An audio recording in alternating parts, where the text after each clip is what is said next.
Now let's go back over to Haggai 2, 15 through 17. It says right here, Haggai chapter 2. Now carefully consider from this day forward. Now listen, this, if you go ahead and read the rest of this, what they wind up doing is they finally decided to start rebuilding the temple. Okay? They finally started work on the temple. But if you read all of this, they went through some very lean times. There was always in want and they was always in need. They never seemed to have enough. Couldn't get the bills paid in time. Okay?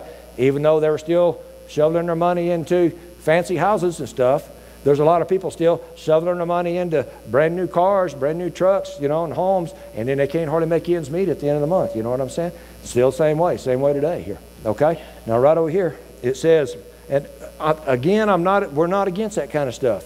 That comes out of your overflow that God blesses you with. Okay? Consider from this day forward, before the stone was laid upon the stone in the temple of the Lord, since those days when one came to heap up 20 ephahs, there were only 10. One came up to the wine vat to draw out 50 baths from the winepress. There was only 20. In other words, there's always a shortage, okay? I struck you with blight and mildew and all the labors of your hands. Now listen, that is the demonic for it. Devil went and stole everything from them because they was outside the blessing of God. God wanted the temple to be rebuilt, and they weren't given any money or any labor or any work whatsoever to have in that thing. They said it's not time to build the temple yet, and God was saying, yes, it is time, okay? So right over here, listen to this, verse 18. Consider now from this day forward, from the 24th day of the 9th month, from the day that's the foundation of the Lord, when the temple was laid, consider this.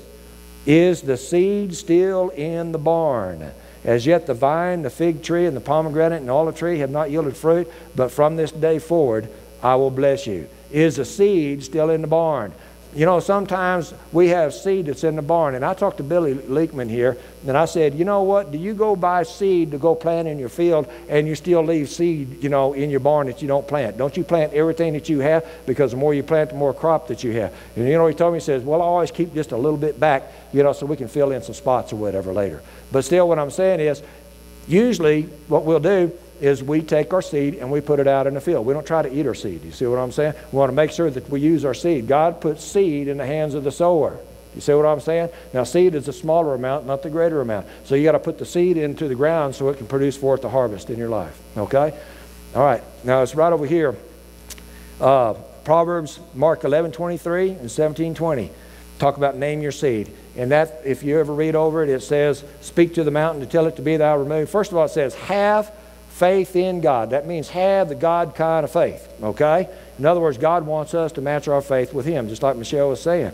And so it says, speak to the mountain, tell it to be thou removed, and cast it to the sea, and not doubt in your heart, but believe those things whatsoever He saith, He shall have whatsoever He saith. Believe once, say 3 times. Sometimes we've got to speak to our seed. Our words have power. God spoke everything to existence. We're made in the likeness of the image of Him. We need to speak things sometimes against it. Speak for your matters and situations. Speak against your matters and situations, especially speak God's words in those matters. Father, I thank you right now that your word says, give and it shall be given unto you. Good measure, pressed down, shaken together, running over, shall men give in your bosom. Father, your word says right now that you put seed in the hand of the sower, and you'll bless all that we lay our hands to prosper. So you start speaking God's words over that. What are you doing? You're speaking to the mountain, tell it be thou removed. Father, I thank you. This seed right here is being used for my son's college. It's coming in here. Name your seed. This seed is being sowed for my son's college. Father, this seed is being sowed for that car that's sitting out there in the parking lot. This seed is being sown for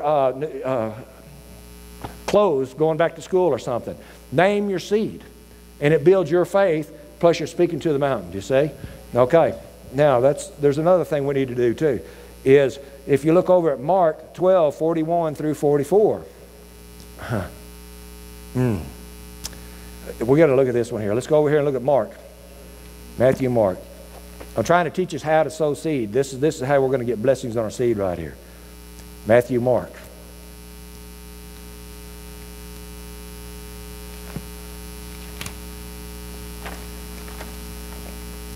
Okay.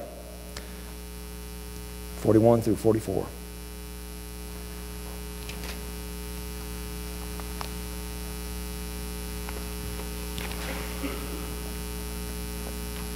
This is pretty cool. Jesus sat opposite the treasury and saw how the people put the money into the treasury.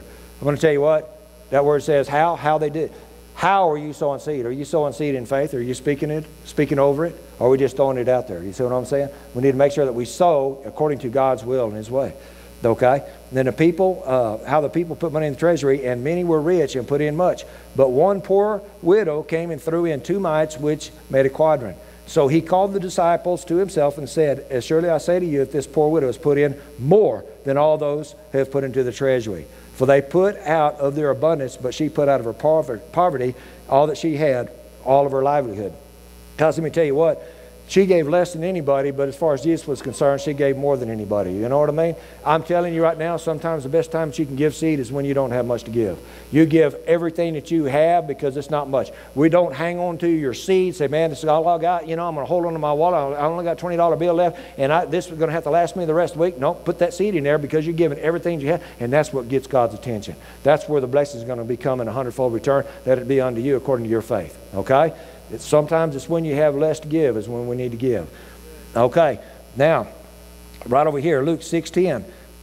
You guys know this one here. He that is faithful in least is also faithful in much.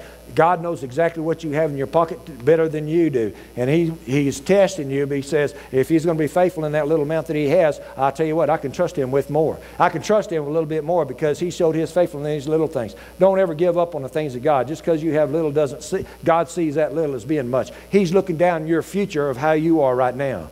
Okay? Always be good in giving what we have, no matter what we have to give. Always give something. Okay?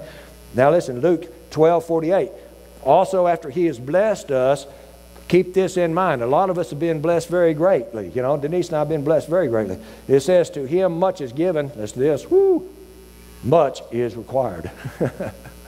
So I'm telling you, sometimes when much is given to you, God's going to be expecting more from you. But then another thing, just because you jump out there and you give a great big seed that's still overwhelming, then you're still thinking about it. And Jesus talked about 2 different types of sowing seed. And some sow seed sparingly and some sow seed bountifully. I'm going to tell you what, it's not more sparingly or less bountifully, more bountifully. It's either sparingly or bountifully. You know what I mean? And you know, Dr. Larry Hutton said the difference between a sparing seed and a bountiful seed. A bountiful seed is 2 weeks down the road. I said, man, I just can't believe it. What did I do?